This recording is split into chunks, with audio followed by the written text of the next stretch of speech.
ఈరోజు ప్రపంచంలో క్రైస్తవ దేశాలలో గొప్ప దేశం, అగ్రరాజ్యాలలో అతిపెద్ద దేశంగా పేరుగాంచిన అమెరికాలో ఉన్న వారికే ఈ యేసు అర్థం కాలేదు. ఒక భారతీయునిగా, ఒక ఆంధ్రునిగా ఈ దేశంలో, ఈ రాష్ట్రంలో పుట్టిన నేను పశ్చిమ దేశాలలో ఉన్న అమెరికాకు బైబిల్ తెలియదు అని నేనంటే మీకు ఆశ్చర్యం కావచ్చు. ఈ విషయాన్ని నేరుగా అమెరికా ప్రజలను ఉద్దేశించి చెప్పినవి. ఏ మాటలు నేను అమెరికా అధ్యక్షులకు రాశానో తెలియజేశాను అమెరికన్స్కి కూడా. అవే మాటలు వాషింగ్టన్ పోస్ట్కి కూడా రాశాను. అదే విషయాలు అగ్రరాజ్యాల్లో క్రైస్తవ దేశాలైనటువంటి ఫ్రాన్స్, అలాగే అతిపెద్ద ఖండమైన దేశంగా ఉన్న ఆస్ట్రేలియా, గ్రేట్ బ్రిటన్ లాంటి మున్నగు దేశాలకే ఈ విషయాలు నేను రాసినప్పుడు వాళ్ళు కంగారు పడ్డారు.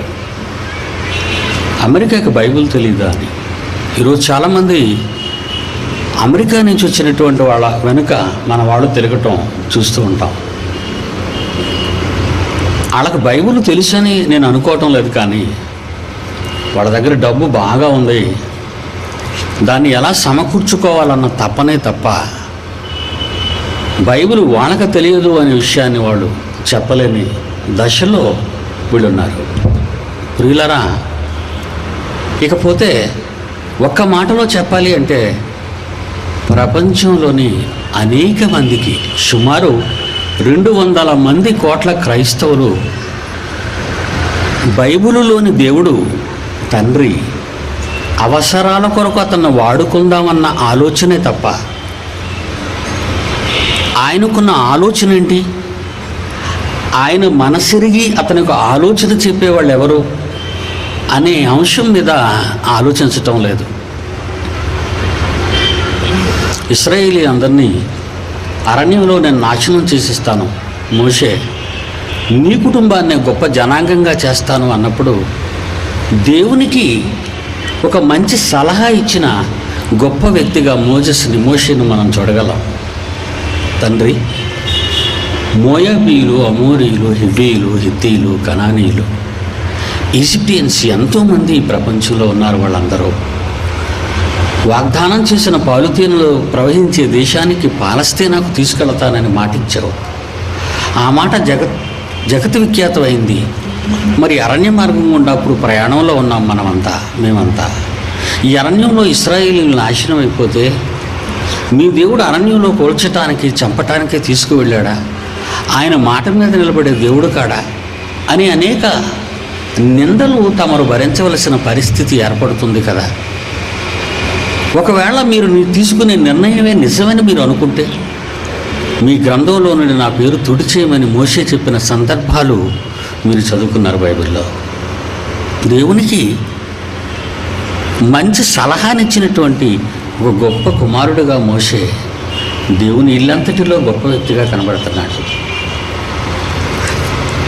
దేవుని మనస్సెరిగి ఆయన కొరకు ఆలోచించేవాళ్ళు ఎంతమంది ఉన్నారు. బైబిల్లో ఒక విశేషమైన మాట ఉందండి. కొరింథీయులకు రాసిన మొదటి పత్రిక 15వ అధ్యాయము 19వ వచనం. ఈ జీవిత కాలము మట్టుకే, ఈ జీవిత కాలం ఒక 50 ఏళ్ళు కావచ్చు, 60 ఏళ్ళు కావచ్చు, 70 ఏళ్ళు కావచ్చు, 80 ఏళ్ళు కావచ్చు. ఈ జీవిత కాలంలో సుఖపడటానికి దేవుని ఒకవేళ మనం నమ్ముకుంటే దేవుడు మనల్ని ఏమంటున్నాడో ఒక్కసారి మీ కళ్ళు విప్పి మరొకసారి, చాలాసార్లు మీరు చదివి ఉంటారు వచనాన్ని, ఇప్పుడు చదవండి.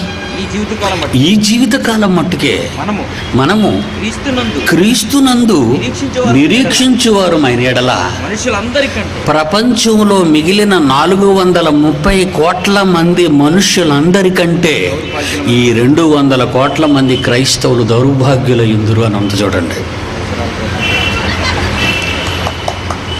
బైబిల్లో మాట అండి, అది నా సొంత మాట కాదుగా. ఈ జీవితకాలం మట్టుకు రోగాలు పోతాయి రండి, పిల్లలు పుడతారు రండి, అప్పులలో ఉన్నవారు రండి, కోర్టు సమస్యల్లో ఉన్నవారు రండి. ఈ ప్రకటనలు ఈరోజు మనం ఎక్కువగా చూస్తున్నామండి ప్రపంచంలో. Not only in India. నేను ఇండియాలో గురించి నేను చెప్పటం లేదండి, ప్రపంచ దేశాలలో ఏ కంపు వచ్చినా మనకి విదేశాల నుంచే వస్తుంది మన భారతదేశానికి. మన వాళ్ళు చాలా అమాయకులండి, మంచివాళ్ళు, భారతీయులు, జ్ఞానవంతులు వీళ్ళు. నా ఉద్దేశంలో నేను ప్రపంచాన్ని సవాలు చేస్తున్నాను ఈరోజు. ఏమనో తెలుసా, మహాజ్ఞానం తూర్పు దేశాలలో ఉందటాను, పశ్చిమ దేశాల్లో కాదు. పశ్చిమ దేశాల్లో ఉన్నది, వెస్టర్న్ కంట్రీస్లో ఉన్నది డబ్బు. డబ్బు ఉంది బాగా, లగ్జరీ లైఫ్ ఉంది బాగా, విలాసవంతమైన జీవితం ఉంది, అనాగరికత ఉంది, అసహ్యత ఉంది, సాంప్రదాయం లేదు, నాగరికత లేదు, అస్తవ్యస్తమైన కుటుంబ జీవితాలు ఈరోజు పశ్చిమ దేశాల్లో మనం చూస్తున్నాం. ఇది ఎవరు కాదనలేరు. కనుక ఈరోజు మన ఇండియన్స్ వాళ్ళ పరిస్థితి ఏంటంటే, విదేశాల నుండి వచ్చిన దేనికైనా వీళ్ళు మొగ్గు చూపుతారు ముందు. ఇది మేడ్ ఇన్ జపానా, మేడ్ ఇన్ ఇండియా అని అడుగుతాడు వస్తువు కొన్నా. అంటే ఇండియా వస్తువుల మీద నమ్మకం లేదు. విదేశాల నుంచి వచ్చిన వస్తువులు అంటే ఎంతో మోసు, విదేశాల నుంచి వచ్చే దుస్తులు అంటే ఎంతో మోసు, విదేశాల నుండి ఏ కంపు వచ్చినా అంత సందడే సందడే సందడే. ప్రియులరా, యేసు మాటలలో బైబిల్లో రాయబడ్డ మహాజ్ఞానం నేను మామూలుగా మీకు చాలా చిన్న స్థాయి, లో లెవెల్లో చెప్తున్నానండి. ఫర్ యువర్ ఇన్ఫర్మేషన్, చాలా చిన్న దిగువ స్థాయిలో మాట్లాడుతున్నాను. ఎందుకంటే ప్రపంచ శాస్త్రవేత్తలు కూర్చుంటే నా హయ్యెస్ట్ స్టైల్ ఏంటో నేను మాట్లాడి చూపిస్తాను. ఎందుకంటే వాళ్ళే సరిపోతారు. మీరు చాలా చిన్నవాళ్ళు, బేబీస్. ఈరోజు ఇండియాలో క్రైస్తవులకి బైబిల్ సరిగా అర్థం కావటం లేదు. అది అర్థమైతే ఈరోజు అద్వానీ గారు ఒక కొత్త భాష్యం చెప్పడం మొదలుపెట్టారు. విన్నారో లేదో, భారతీయ జనతా పార్టీ పోయిన తర్వాత పిడి సుందర్రావు గారిది ఒక కాపీ కొట్టారు ఆయన. క్రైస్తవ్యం మతం కాదు మార్గం అనగానే ఆయన కూడా హిందూజం మతం కాదు మార్గం అంటున్నాడు ఈరోజు. Very good. ప్రతి వాళ్ళు మారాలి, వాస్తవానికి దగ్గరగా రావాలి, నిజానికి దగ్గరగా రావాలి.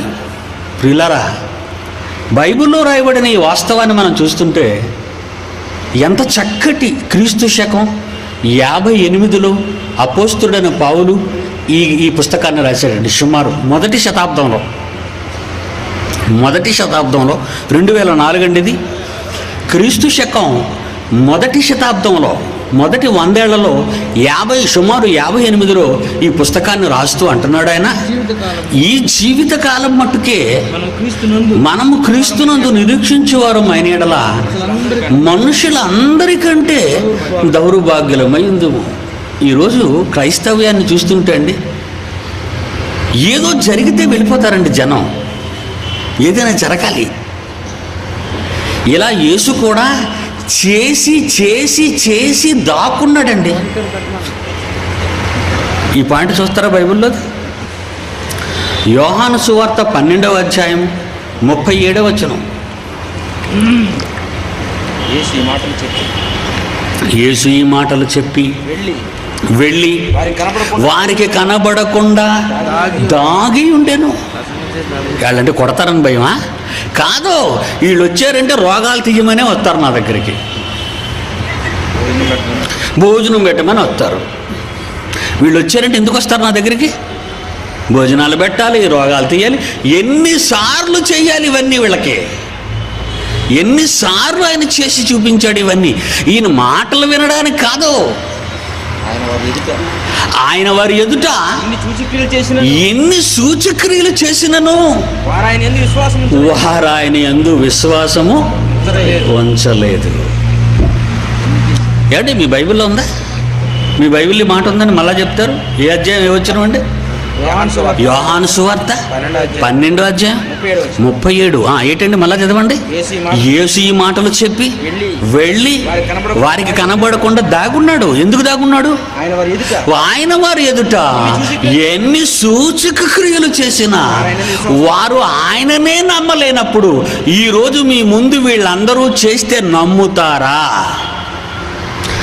నమ్ముతారు అంటే యేసుప్రభు కంటే మీ గొప్పోళ్ళు మీకు ఒక దండం. నమ్ముతారు అంటే యేసుప్రభు కంటే గొప్పోళ్ళు అన్నమాట. మీరు యేసు చేసిన వాటినే నమ్మని ఆ జనం ఈరోజు మీరు చేస్తే నమ్ముతారు అని అనుకోవటం మీ పొరపాటు. అవసరం తీరుతుందని వస్తున్నారే తప్ప, అవకాశం దొరికింది అవసరం తీరుతుందని అనుకున్నారే తప్ప యేసు బోధించిన మహాజ్ఞానాన్ని జీర్ణించుకోవటానికి వారు రావటం లేదు. అందుకే మన వాళ్ళకి వాక్యం చెప్పడం మానేసి ఇదే కార్యక్రమాలు మొదలుపెట్టారు. ఎంత చిత్రం అండి, ఎంత చిత్రం ఇది. ఇది పీడి సుందరరావే చెప్పగలడు ఈ మాటలు, ఇంకెవడు చెప్పలేడు. ఎందుకంటే అందరికీ విరోధం అయిపోతున్నాడు ఈరోజు. నేను అందరికీ విరోధిని. ఎందుకు జనాన్ని మోసగిస్తున్నారు అని అడుగుతున్నాను అందరినీ. ఎందుకు జనాన్ని మోసగిస్తున్నారు? ఈ జీవితకాలం మట్టుకైనా మీరు దేవుణ్ణి నమ్ముకుంటారు? మీ రోగాలు పోవడం కోసమైనా మీరు దేవుణ్ణి నమ్ముకుంటున్నారు? మీ కేసుల్లో గెలవాలనా మీరు దేవుణ్ణి నమ్ముకుంటున్నారు? మీరు ఇల్లు కట్టాలనా దేవుణ్ణి నమ్ముకుంటున్నారు? ఈ జీవిత కాలం మట్టుకే మీరు ఆ యేసుస్వామిని నమ్మితే ప్రపంచంలో ఉన్న 430 కోట్ల మంది క్రైస్తవేతరుల కంటే దౌర్భాగ్యులు అన్నాడు. అది ఎంత కఠినమైన మాట అండి. అది ఆయన అన్నాడు కనుక సరిపోయింది, నేనంటే చంపేద్దరు నన్ను. అది బైబిల్లో ఉంది కనుక కిమ్ అనకుండా దొంగోడికి తేలుకుంటున్నట్టుగా ఉన్నారు తప్ప అదే నేనంటే నన్ను చంపేద్దరు వీళ్ళు. ప్రియమైన సోదర సోదరీమణులారా, చాలామందికి చాలా అనుమానం రేకెత్తుతున్నాయి ఈ టైటిల్స్లో. ఇటు యేసు వస్తే లోకం నాశనం అయిపోద్దా అండి అంటే ఇక్కడ కూడా యేసు వచ్చినా మేము ముద్దాడి ఆ లోకానికి తీసుకుపోవాలి. మీరు ఎలా బతికినా ఇది న్యాయం అండి? పరీక్షలు వస్తే సందడా అండి, ఎగ్జామ్స్ వస్తే సందడా అండి. మనకి భయం, పరీక్షలు వస్తే భయం, వాటి కోసం సిద్ధపడతాం, రాత్రింబగళ్ళు చదువుతాం, పాస్ కావాలి, ఒక మెట్టు పైకెక్కాలి. మరి యేసు రాకతో నీ దశ మారిపోబోతుంది. యేసు రాకతో నువ్వు మరో లోకానికి ఆహ్వానింపబడుతున్నావు. ఆ మహాలోకానికి వెళ్ళే ముందు తాత్కాలికమైన ఈ ప్రపంచం విశ్వం నాశనానికి వెళ్ళిపోతుంది. అలా అయితే నువ్వు నమ్మవా? ఈ ప్రపంచం ఎందుకు నాశనం కావాలండి? దేవుడు వచ్చి నాశనం చేయడం నీకు ఇష్టం లేదా అనిపించుకున్నావు, కానీ దేవుని వరకు ఈ మనిషి రాణిస్తాడా అండి? ఈరోజు ఎంతమంది తమ చావు గీతను దాటి ముందుగా ఆత్మహత్యలు చేసుకుంటున్నారో చెప్పండి. అక్కడ దేవుని ఇష్టం ఏమైనా నెరవేరుతుందా? దేవుని ఆలోచన ఏమైనా వాళ్ళ బ్రతుకుల్లో నెరవేరుతుందా? ఎందుకు వాళ్ళు అంత తొందరగా వారి ప్రాణాలు తీసుకునే పరిస్థితికి వచ్చారు? ఈరోజు ప్రపంచపు పరిస్థితి అలా ఉందండి. వీళ్ళే నాశనం చేసుకునే పరిస్థితి. ఈరోజు ప్రపంచంలో 200 సార్లు తగలబెట్టే భయంకరమైన మారణాయుధాలు ప్రపంచంలో గుట్టలుగా ఉన్నాయండి. ఏమనుకుంటున్నారు మీరు? శివకాశీలో దీపావళి సందర్భంగానే ఈ మందుగుండు సామాన్లు తయారు చేస్తారండి. కానీ ప్రపంచంలో ఉన్న అగ్రరాజ్యాలు ఉన్నాయే, ఈరోజు వాళ్ళ దగ్గర ఉన్న బాంబులు సంగతి కానీ మీకు తెలిస్తే మనకు రాత్రులు నిద్ర పట్టదండి. ఎందుకంటే 200 కోట్ల సార్లు ఈ భూమండలాన్ని తగలబెట్టే భయంకరమైన మారణాయుధాలు అగ్రరాజ్యాల్లో గుట్టలుగా ఉన్నాయి. ఆలోచించండి. వాళ్ళు అనుకుంటున్నారు ఈ భూమి మీద ఏవైనా జరిగితే గ్రహాల్లోకి పారిపోతామనే ఆలోచన కూడా వాళ్ళలో ఉంది. ఆ ఆలోచనతోనే చచ్చిపోయిన జిమ్మీ కార్టర్ గారు చంద్రమండలం మీద కొన్ని ఎకరాలు కొనుక్కున్నారు. ఆ సంగతి మీకు తెలుసా? తెలీదా? రొనాల్డ్ రేగన్ కొన్ని ఎకరాలు చంద్రమండలం మీద కొనుక్కున్నాడండి. హాలీవుడ్లో ఎందరో అగ్రనటులు కొనుక్కున్నారండి చంద్రమండలం మీద ఎకరాలు. దానికి న్యూజిలాండ్లో హెడ్ ఆఫీస్ ఉందండి. పెద్ద ప్రకటన ప్రపంచంలో ఉన్న అగ్రనేతలే చంద్రమండలం మీద ఎకరాల స్థలాలు కొనుక్కుంటే, అలా కొనుక్కోవడంలో దాని వెనుకున్న రహస్యం ఏంటి? ఎన్నో ఎడారులు ఖాళీగా ఉన్నాయి, 3 వంతుల నీళ్లతో మహాసముద్రాలన్నీ ఖాళీగా ఉన్నాయి, వేలాది వందలాది లక్షలాది హెక్టారుల అరణ్య ప్రదేశం అంతా ఖాళీగా ఉంది. ఏదండి జనం ఎక్కడున్నారు భూప్రపంచం మీద? అసలు భూమే నిండలేదు కదండి. ఇంకా భూమి ఇంకా నిండలేదు కదండి. చంద్రమండలం మీదకు మనిషి వెళ్ళిపోయేటంతటి అవసరత ఈరోజు మనిషికి ఏమి ఏర్పడింది? ఏదో భయము వాళ్ళలో ఉంది. వాళ్ళలో ఏదో ఒక భయం చోటు చేసుకుంది. ఆ భయం ఏంటో తెలుసా? మనం నివసిస్తున్న ఈ భూగోళం మండిపోవటానికి వేగిర పడుతుంది అని వాళ్ళకి అర్థమైపోయిందండి. మండిపోద్ది.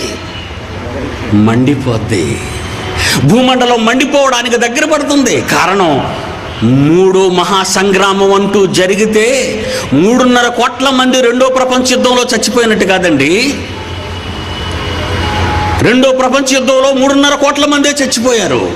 కానీ 3వ మహాసంగ్రామం అంటే ప్రపంచంలో జరిగితే అగ్రరాజ్యాల మధ్య ఈ భయంకరమైనటువంటి వెపన్స్ పగిలితే పేలితే అసలు జీవనేదే ఉండదండి. చీమ కూడా బ్రతకదండి. జీవరసాయనిక బాంబులండి, భయంకర. ఆ బాంబులు ఉన్నాయనే కదండి జార్జ్ బుష్ ఇరాక్ను ధ్వంసం చేసేసాడు. ఆ బాంబులు ఉన్నాయి కదండి భయపడుతున్నాడు. అణుబాంబుల కోసం ప్రణాళికను ఏర్పాటు చేశాడు కదండి. ఇరాక్ మీద కన్ను వేశాడు, మరలా ఇరాన్ మీద. ఇప్పుడు ఇరాన్కి అమెరికాకి మధ్య నలుగుతున్న గొడవ ఆలోచించండి. మనం ఊరుకున్నామండి. మనం పాకిస్తాన్కి భయపడి మనం కూడా తయారు చేసుకున్నామండి అణుబాంబు సృష్టికర్త ఎవరో కాదు, మన ప్రెసిడెంట్ అబ్దుల్ కలాం గారే.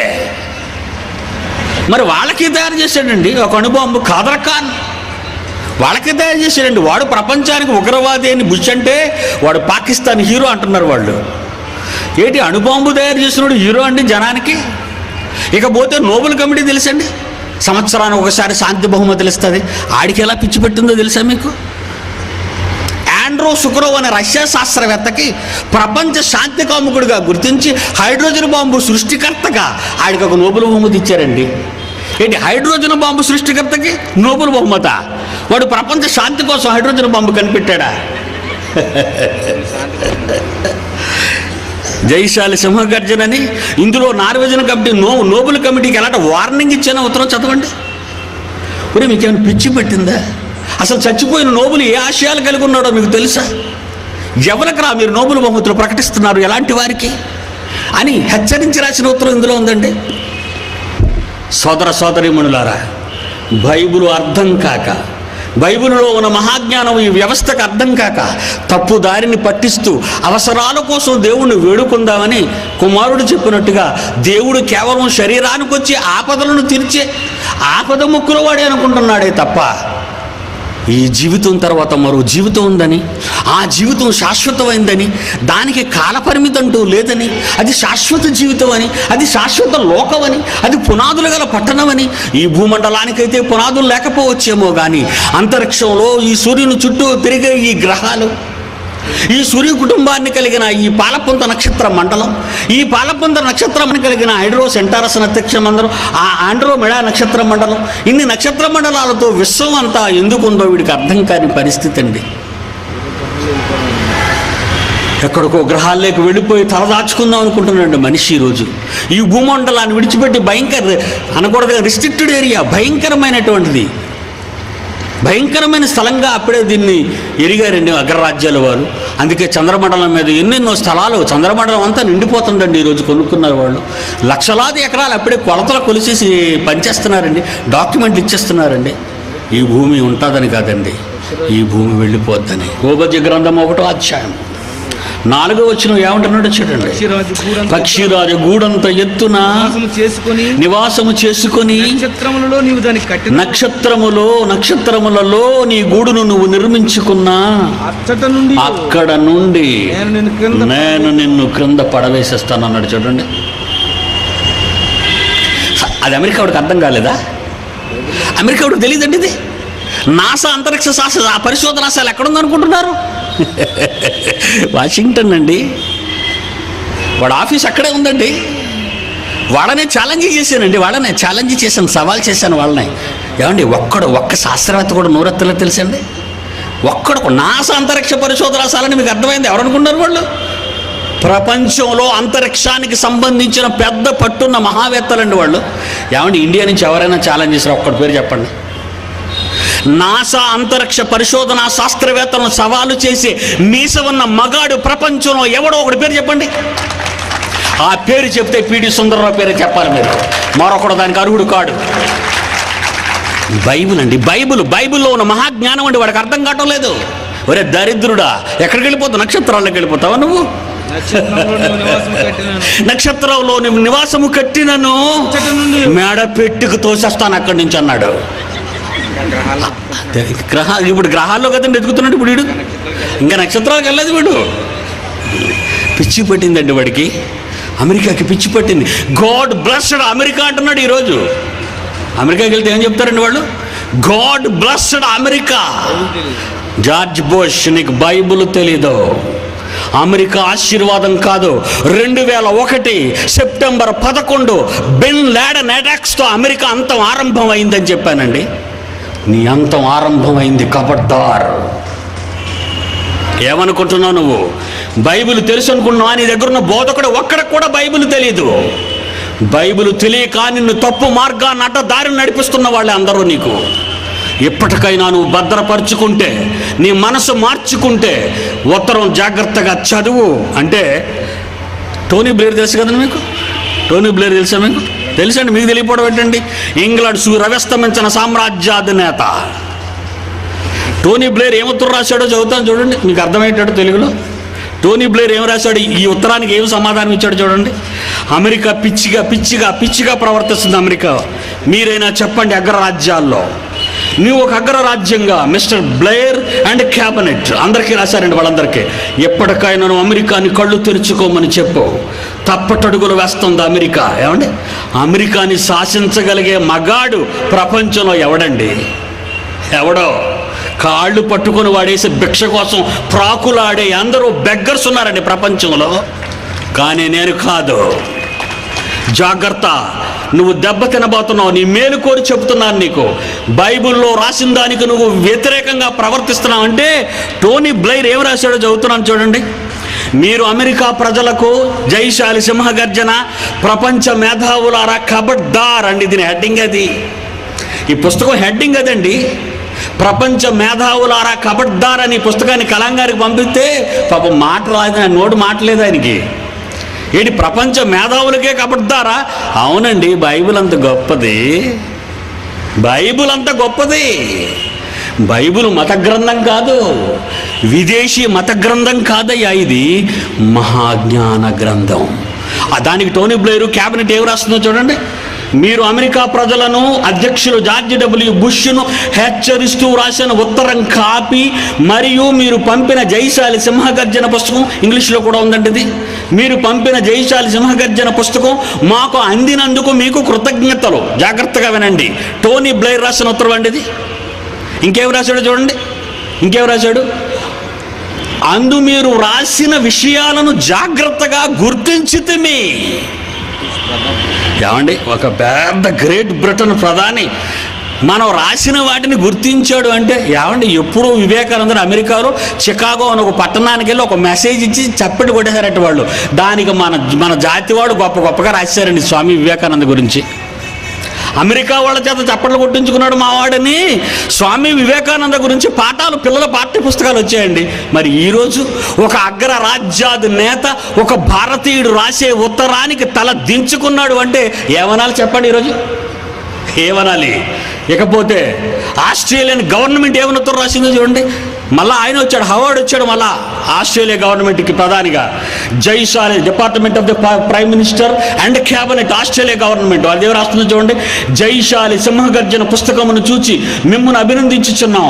మీ ఉత్తరము ద్వారా మాకు మీరు ఇచ్చిన ఆలోచనలకు కృతజ్ఞులం, వాటిని తప్పనిసరిగా పాటించగలం. ఆస్ట్రేలియన్ గవర్నమెంట్ అండి, పార్లమెంట్ రాసిన ఉత్తరం అండి ఇది. ఆస్ట్రేలియాలో ఎవడో డబ్బున్నవాడు రాసిన ఉత్తరం కాదు ఇది.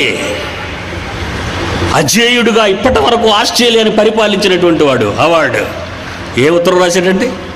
ఇంకొక ఉత్తరం చదవమంటారా? ఫ్రాన్స్ అగ్రరాజ్యం అండి. ఏం రాస్తున్నాడు చూడండి. చిరాక్, మీరు పంపిన జైశాలి ప్రెసిడెంట్ రిపబ్లిక్ ఆఫ్ ఫ్రాన్స్, మీరు పంపిన ఉత్తరం జైశాలి సింహగర్జన పుస్తకం అందింది. న్యూనాధిక్యమును అతి శ్రేష్టమైనది ప్రసిద్ధమైన వజ్రం కంటే విలువైన సంగతులు మాకు తెలిపి మమ్మల్ని అబ్బురుపరిచినందుకు కృతజ్ఞను. దయచేసి తమరు మా హృదయపూర్వక అభినందనలు స్వీకరించగలరని కోరుతూ. ఫ్రాన్స్ అండి.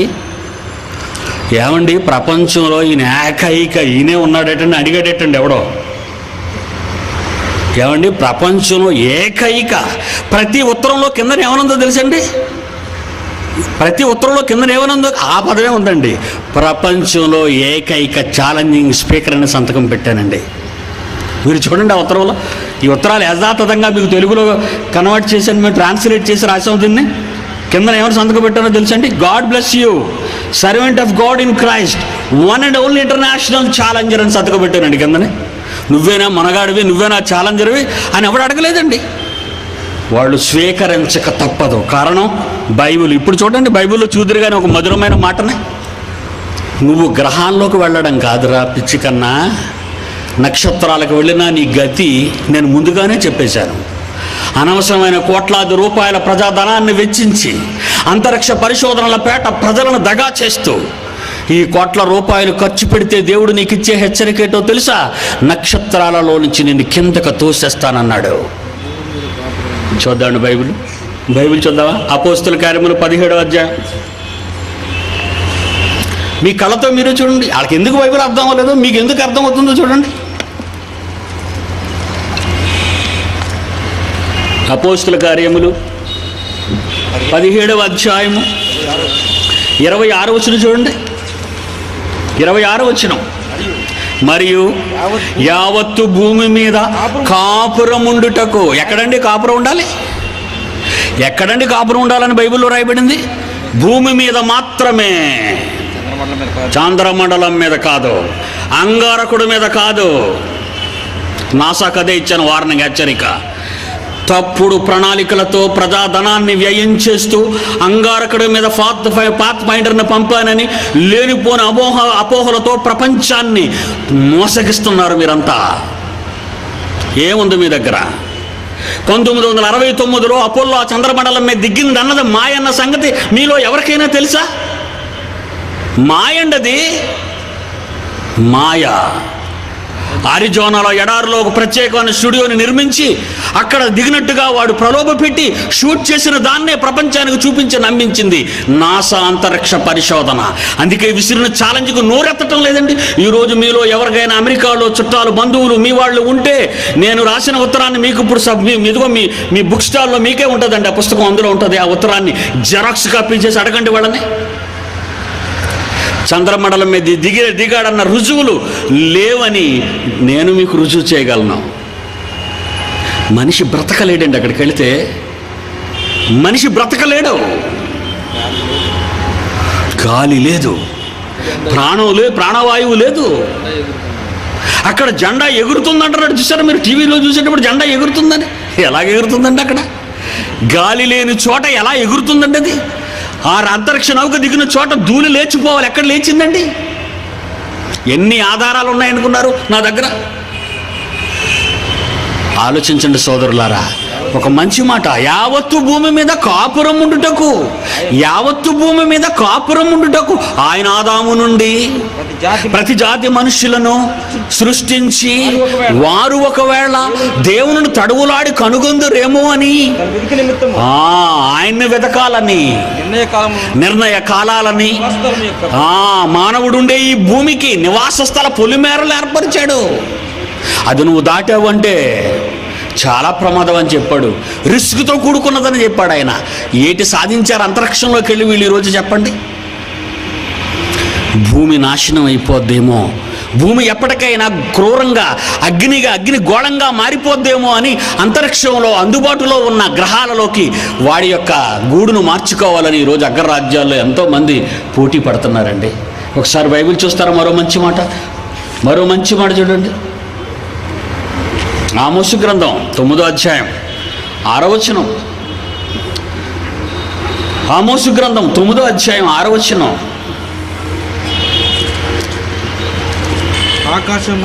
ఆకాశమందు తన కొరకై మేడగదులు కట్టుకొని వాడును. జాగ్రత్తగా వినాలండి. ఎప్పుడు రాశాడండి ప్రవక్తే మాటలు? ఆమోసు గ్రంథం 9వ అధ్యాయం 6వ వచనం. ఆకాశమందు తన కొరకై మేడగదులు కట్టుకొని వాడును. ఆకాశమండలమునకును భూమి యందు పునాదులు వేసిన దేవుడు ఆయనే. అంతరిక్షానికి పునాది ఎక్కడుందో తెలుసా? ఒరే శాస్త్రవేత్త, భూమండలం మీద రా అని చెప్తున్నాడు దేవుడు. ఎంత చిత్రంగా ఉందండి మాట. ఏంటి సూర్య కుటుంబానికి, పాలపుంత నక్షత్ర మండలానికి, ఆండ్రోమేడా, ఈ నక్షత్ర మండలాలన్నిటికీ భూమి మీద పునాది. భూమి మీద ఉందరా పునాది. ఈ భూమి పగిలిపోతే, ఈ భూమి అగ్నితో కాలిపోతే మిగతావన్నీ ఉంటాయనుకోవడం భ్రమ అంటున్నాడు దేవుడు. చదువుతారా వల్ల? చదువుతారా? ఆకాశమందు తన కొరకు మేడగదులను కట్టుకొని వాడును, ఆకాశ మండలమునకును భూమి యందు పునాదులు వేయువాడు ఆయనే. యెషయా గ్రంథము 40వ అధ్యాయము 26వ వచనం చూడండి. ప్రవక్త అయిన యెషయా ద్వారా ఏం మాట్లాడుతున్నాడు దేవుడు? యెషయా గ్రంథం 40వ అధ్యాయం 26వ వచనం. నీ కన్నులు పైకెత్తి చూడు, వీటిని ఎవడు సృజించెను? వీటి లెక్క చొప్పున ఈ నక్షత్రములను సమూహములుగా బయలుదేరజేసి వీటన్నిటికీ పేర్లు పెట్టి పిలుచువాడైన తండ్రే కదా. తన అధిక శక్తి చేత, తన కలిగి ఉన్న బలాతిశయము చేత ఒక్కటి కూడా ఆయన మాట ప్రకారంగా విడిచిపెట్టడు, ఆయన మాట లేకుండా. యోబు గ్రంథము 38వ అధ్యాయము, యోబు గ్రంథం 38వ అధ్యాయము 32 నుంచి చూడండి. యోబు గ్రంథము 38వ అధ్యాయం 32 నుంచి, వాటి కాలములలో నక్షత్ర రాసులు వచ్చునట్లు చేయగలవా నువ్వు? సప్తర్షి నక్షత్ర మండలాన్ని, వాటి ఉపనక్షత్రాలను నువ్వు నడిపింపగలవా? ఆకాశ మండలపు కట్టడలను నువ్వు ఎరుగుదువా? దానికి భూమి మీద గల ప్రభుత్వము. ఆకాశ మండలానికంట భూమి మీద ఉందట గవర్నమెంట్. ఆకాశ మండలానికి గవర్నమెంట్ ఎక్కడుంది? ఆంధ్ర రాష్ట్రానికి హైదరాబాద్లో ఉంది గవర్నమెంటు. ఇండియా దేశానికి ఢిల్లీలో ఉంది గవర్నమెంటు. అంతరిక్షానికి ఎక్కడుంది గవర్నమెంట్? భూమండలం అండి, భూమి మీద ఉందట. భూమినే కేంద్ర స్థానంగా చేశాడు. అందుకే 2వ శతాబ్దంలో పుట్టిన టాలమీ ఏమన్నాడో తెలుసా? భూకేంద్ర సిద్ధాంతాన్ని ధృవీకరించాడు. చదువుకున్నారు మీరు చాలామంది. భూకేంద్ర సిద్ధాంతం అంటే సమస్త విశ్వానికి భూమే కేంద్ర స్థానం అన్నాడు. బైబిల్ అండి, బైబిల్. ఆకాశ మండలపు కట్టడల్ని వెరుగుదువా? దానికి భూమి మీద గల ప్రభుత్వమును నువ్వు స్థాపించగలవా? దేవుడు అంటున్నాడు భూమి మీదే అంతరిక్షానికి ప్రభుత్వం ఉంది. అంటే ఇదే సెంటర్ పాయింట్ అన్నమాట, సెంట్రల్ గవర్నమెంట్ అన్నమాట. అంతరిక్షానికి సెంట్రల్ గవర్నమెంట్ ఎక్కడుందంటే భూమిని ఎందుకు ఎన్నుకున్నాడు అంటే తన రూపంతో పుట్టిన తన పిల్లలకి ప్రకృతి ఒడి గనుక, మనల్ని ఉంచాలని, మనల్ని పెంచాలని, తన కొరకు బ్రతికించాలనే కేంద్ర స్థానం ఉయ్యాలండి భూమండలం. ప్రకృతి ఒడిలో దేవుని కుమారుడు, దేవుని కుమార్తె తన జీవితాన్ని దేవుని కొరకు అంకితం చేయాలని ఈ ప్రకృతి ఒడిని దేవుడు నీకు కలిగించి ఈ భూమండలంలో ఉయ్యాలగా చేసి నిన్ను పరుండబెడితే అంతరిక్షంలో వాటిని చూసి నువ్వు ఆడుకో అంటున్నాడు, ఆనందించంటున్నాడు. ఆలోచించండి. ఇది నీకు తెలీదా అమెరికా? ఇది నీకు తెలీదా ఫ్రాన్స్? ఇది నీకు తెలీదా ఆస్ట్రేలియా? ప్రపంచ దేశాలలో క్రైస్తవ దేశాలను పేరు పెట్టుకునే మీరు, దేశమంతా మెజారిటీ క్రైస్తవులై ఉన్న మీ దేశాలలో బైబిల్ని ఎరుగకపోవటం విచిత్రం, విచారకరం. సోదర సోదరీమణులారా, యేసు రాకతో ఈ ప్రపంచం ఏం అవబోతుందో దాని భవిష్యత్తుని ఈ శాస్త్రీయ దృక్పథంలో కానీ, చరిత్ర లెక్కల ప్రకారం కానీ ఈ 3 రోజులు మీ ముందు నిరూపించబోతున్నాను. కాకమ్మ కథలు చెప్పను, కథలు చెప్పవలసిన అవసరత లేదు.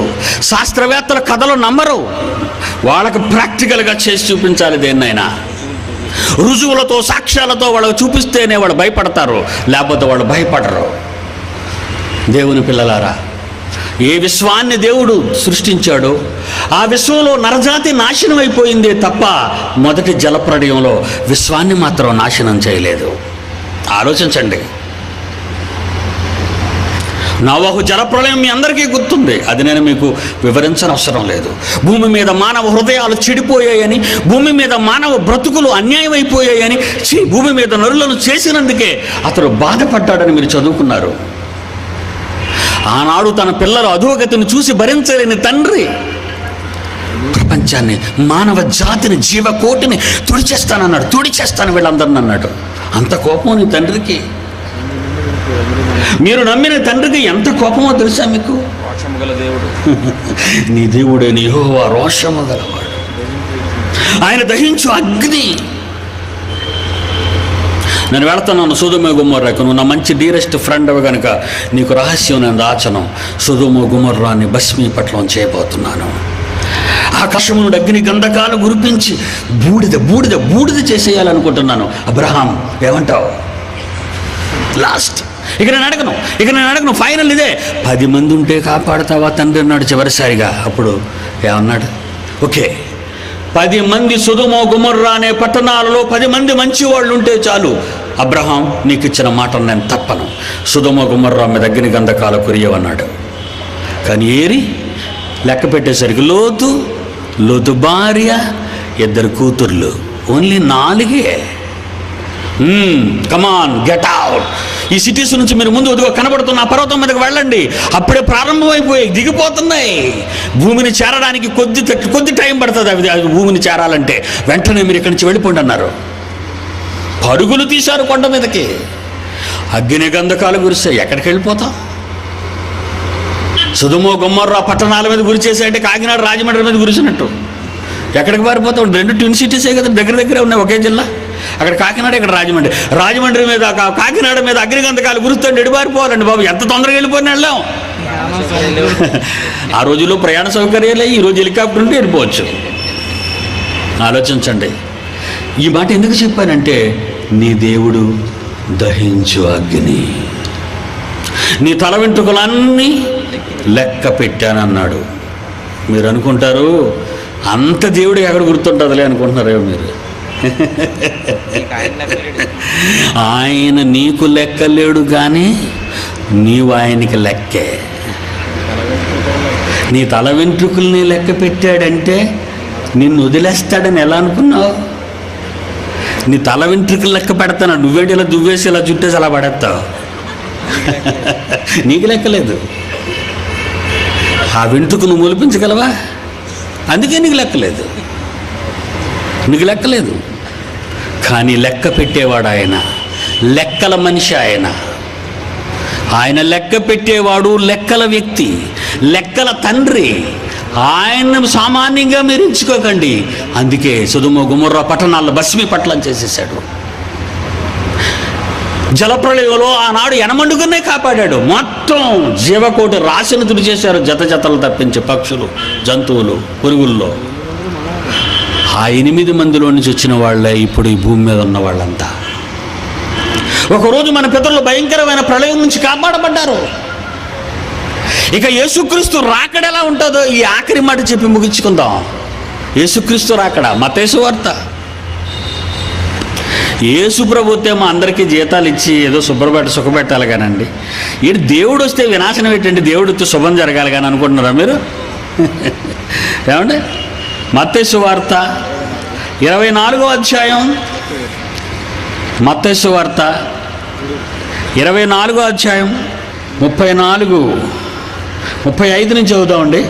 35 నుంచి దేవుడు మాట్లాడుతున్నాడు. చూడండి ఎంత జాగ్రత్తగా మాట్లాడుతున్నాడు. ఆయన మళ్ళీ మాట మార్చడు కదా, మళ్ళా మాటలు మార్చండి, అవును కాదు అండవు. ఏమన్నాడు చూడండి 35, ఆకాశమును భూమియు గతించును గాని నా మాటలు ఏమాత్రమును గతింపవు.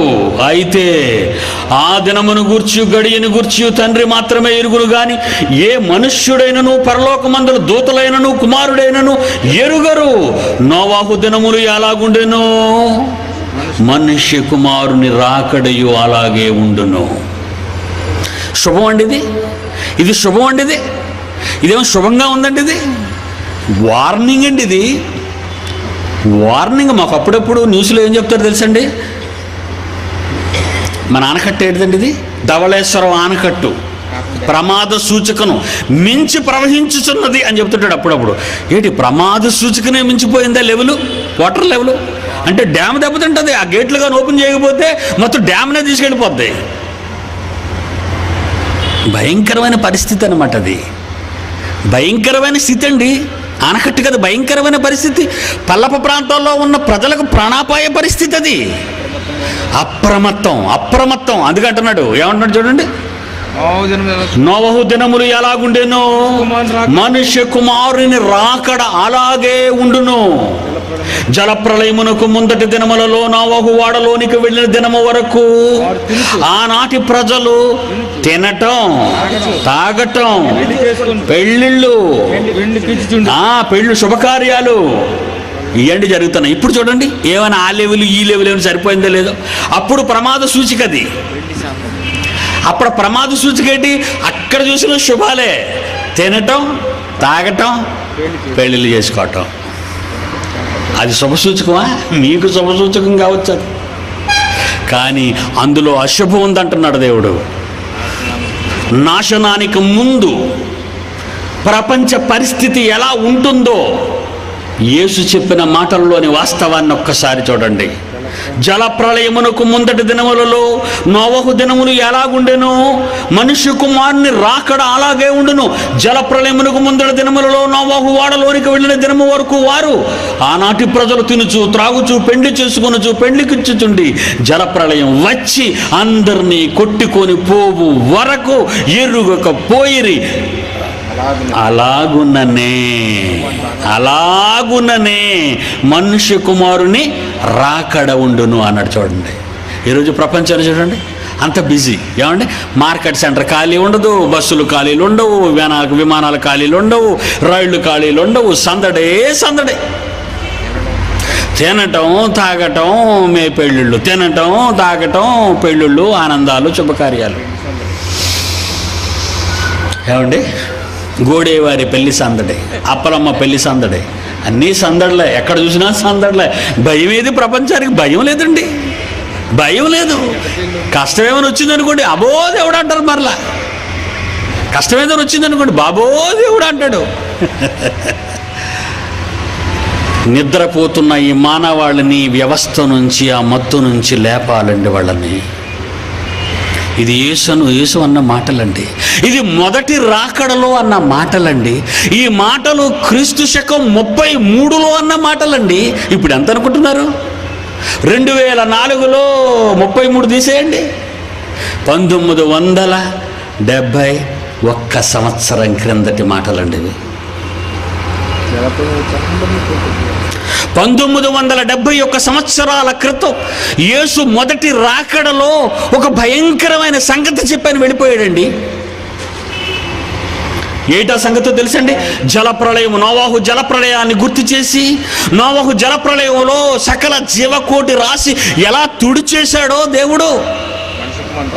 యేసుక్రీస్తు లోకానికి వచ్చినప్పుడు కూడా జీవకోటినే కాదండి, ఈసారి జీవకోటిని మాత్రమే కాదు, విశ్వం వినాశనం అయిపోతుందన్నాడు. ఇక ఈ ప్రపంచం మరో జనం పుట్టడానికి ఉంచదు. దీని పని అయిపోయింది, కొలాప్స్ అయిపోయింది. కొలాప్స్ అయిపోయిందండి. ఇదంతానా సిస్టమ్ మారిపోతుంది, ఓజోన్ చిరిగిపోతుంది, అల్ట్రా వైలెట్ రేస్ లోపలికి వచ్చేస్తున్నాయి, భయంకరమైన దీర్ఘకాలిక రోగాలు అంటుకుంటున్నాయి.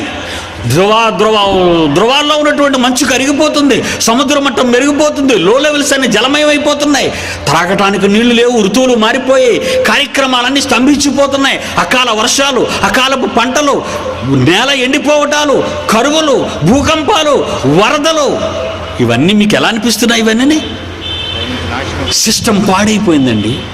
కారులో వెళ్తుంటే డక్ డక్ డక్ డక్ డక్ డక్ డక్ డక్ ఆడుతుంది అనుకోండి, వెనక చక్రం ఊడిపోయేటట్టు. లోపల ఉండి మనకి ఎలాగుంటుంది? అమ్మ బాబు ఎప్పుడైనా పడిపోద్దామో, ఇది ఆగిపోద్దేమో, యాక్సిడెంట్ అయిపోద్దేమో అని భయం కదండి. బండి నడుస్తుంటే ఇలా ఊగుతుంది అనుకోండి, మనకి ఎలా ఆనందంగా కూర్చోగలమా? నిద్రపోగలమండి అందులో? సిస్టమ్ పాడైపోయిందండి. యూనివర్సల్ సిస్టమ్ పాడైపోయింది, కొలాప్స్ అయిపోయిందండి ఇదంతా. అంటార్కిటికా ప్రాంతంలో ఓజోన్ చిరిగిపోయిందండి.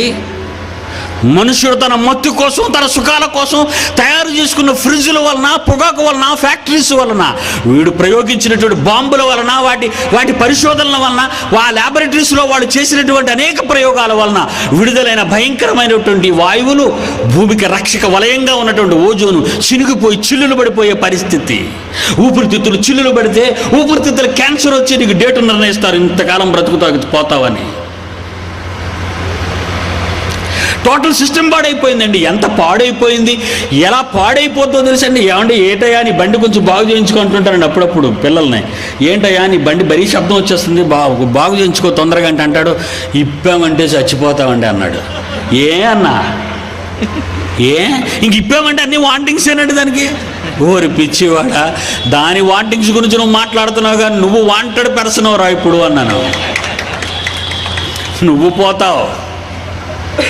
ఈరోజు యూనివర్సిటీ విశ్వం ఎలాంటి భయంకరమైన పరిస్థితిలో ఉందో, ఎలా కొలాప్స్ అవుతుందో చెప్తున్నాడు చూడండి. జీవకోటే కాదండి. 2 పేతురు 3వ అధ్యాయం ముగించుకుందాం.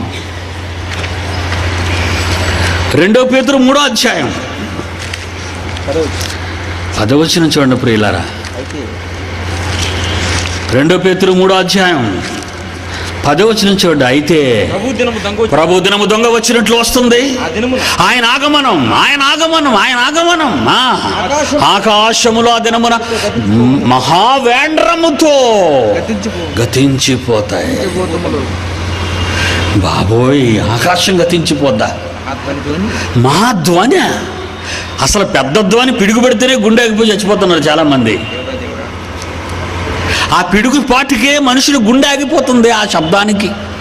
అసలు ఆకాశమే మహాశబ్దాలతో ఉంటే, ఉరుములు మెరుపులతోనే భయపడిపోతున్నాం ఈరోజు మనం. ఆకాశం మహాశబ్దంతో లయమైపోతే, పంచభూతములు మిక్కుటమైన వేండ్రముతో, వేండ్రం అంటే అదండి. వేండ్రం అంటే ఏమనుకున్నారు? నేను మంచి పాట అనుకున్నారా? క్లాసికల్ సాంగ్ అనుకున్నారా? కాదండి. భయంకరమైన శబ్దాలు. అది నీ గుండె తట్టుకోలేదు, అది నీ కర్ణబేరు తట్టుకోలేదు, అది నీ శరీరం తట్టుకోలేదు. ప్రకృతి బీభత్సం. ప్రకృతి కన్నెర్ర చేస్తే మనిషి బతకలేడు. కాలి కింద నేల ఒక క్షణం కదిలితే చాలండి. మనమున్న ఈ కాలు కింద నేల ఒక క్షణం అలా అయితే చాలండి, అపార్ట్మెంట్లు అన్నీ కుప్పలైపోతాయి. అపార్ట్మెంట్లన్నీ సిమెంట్ కుప్పలైపోతాయండి. భూకంపం. ఏదనుకున్నారు ప్రకృతి పరిస్థితి? ఈ ప్రకృతి ఎంత భయంకరమైనదో తెలుసా? ఇది పేక మేడ లాంటిదండి, గాలిలో తిరుగుతున్న మట్టి ముద్దండి. ఇప్పటికే ఒక గంటకు 1,11,600 కిలోమీటర్ల వేగంతో పరిగెడుతుందండి. సిస్టమ్ పాడైపోయినా ఎంత స్పీడ్ అడుగుతుంది?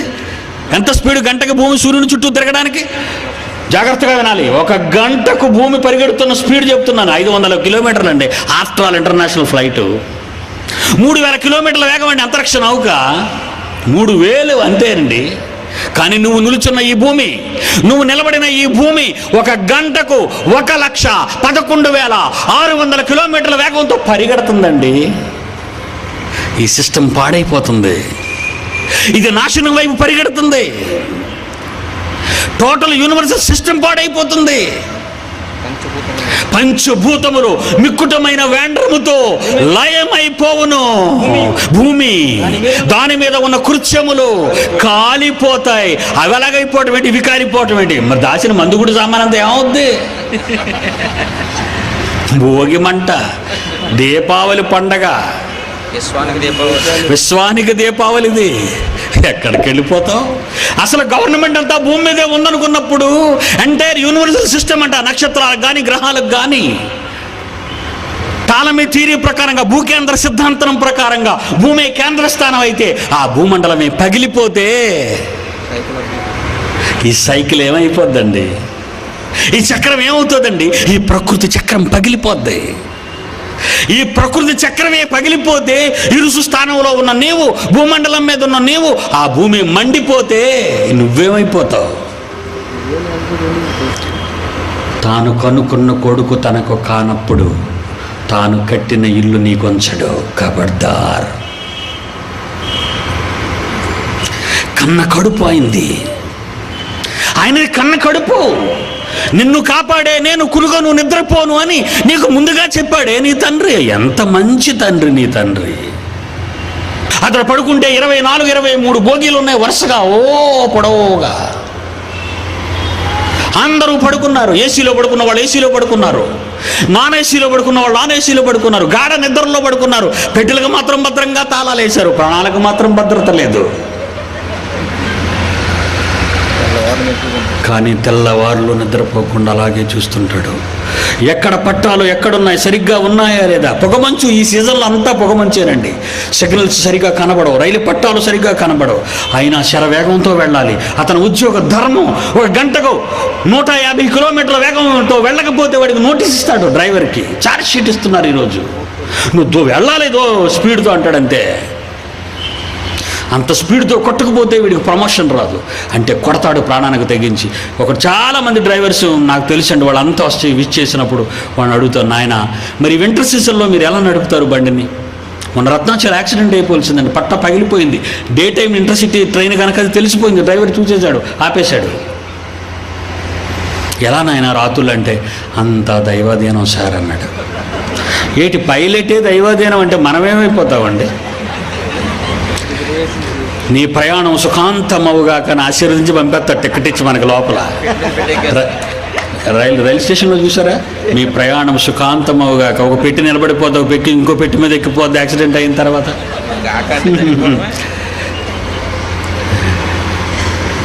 నిద్రపోకుండా నడుపుతాడు. ఇన్ని వందల మందిని, వేల మందిని సురక్షిత ప్రాంతానికి తీసుకెళ్తాడు. నువ్వు టైం చూసుకుంటావు, తెల్లవారు 6 లేచిపోతావు, హైదరాబాద్లో ఉంటావు. రాత్రంతా నిద్రపోయావు, తెల్లవారేసరికి హైదరాబాద్లో ఉన్నావు. నీ పని మీద నీ పెట్టి సర్దుకొని నువ్వు వెళ్ళిపోతున్నావు. దానికి నువ్వు ఎంత ఖర్చు పెట్టావు, ఎంత డబ్బు ఇచ్చి టికెట్ కొనుక్కున్నావు. ఒక ట్రైన్ ఎక్కటానికి, నిన్ను సురక్షితంగా దింపటానికి రైల్వేకి ఇంత డబ్బులు నువ్వు ఇచ్చినప్పుడు, నిన్ను పుట్టించి నీ కొరకు ఈ ప్రకృతిని సృష్టించి నిన్ను కురికే నీ తండ్రి నిద్రపోక కన్ను మూయక నిన్ను కాపాడుతున్నాడే, అతని గురించి ఏ రోజైనా ఆలోచించావా బిడ్డ? అతని మనస్సు ఎటు, అతనికి ఏమి ఇవ్వాలో, అతనికి ఏమిచ్చి నువ్వు రుణాన్ని తీర్చుకోగలవు ఎప్పుడైనా ఆలోచించావు? ఎప్పుడు నీ రోగాలు గొడవే, ఎప్పుడు నీ బాధలు గొడవే. మోకాళ్ళు వేసిన కాడి నుంచి పిల్లలు ఇచ్చి, డబ్బు ఇచ్చి, ఇల్లు ఇచ్చి, ఇదేనా? నీ కన్న తండ్రికి నువ్వేమిస్తున్నావో ఒక్కసారి గుర్తు చేసుకో. ఈ ప్రపంచానికి వినాశనం అతి చేరువలో ఉంది. నీ బ్రతుకు, నా బ్రతుకు మృత్యువు సెకండ్ల దూరంలో ఉంది. నువ్వు జాగ్రత్త పడకపోతే మన పరిస్థితి అంధకార బంధురం. మాట్లాడుకుందాం రేపు. కళ్ళు మూసుకోండి. తండ్రి, మీ పిల్లలకు మీ మాటలు చెబుతున్నాను తండ్రి. ఇది అంత్యకాలపు పిలుపు, చివరి గడియ మేలుకొలుపు. నా ధర్మాన్ని నేను నెరవేరుస్తున్నాను తండ్రి. మీ పిల్లలు మంచివాళ్ళు, అమాయకులు విన్నారు. వారి ధర్మాన్ని వాళ్ళు కూడా నెరవేర్చాలి. వారు నెరవేర్చాలనేదే మా తపన. మీ పిల్లలుగా వాళ్ళు మీకు కోపాన్ని కలిగించక, మీరు అనుకున్న విధంగా, యేసు జీవితంలో చూపించిన విధంగా మీ పిల్లలందరూ జీవించగలిగే భాగ్యం ఇమ్మని వేడుకుంటూ యేసు పరిశుద్ధ నామాన్ని ప్రార్థన అడుగుచున్నాము దేవా. ఆమేన్.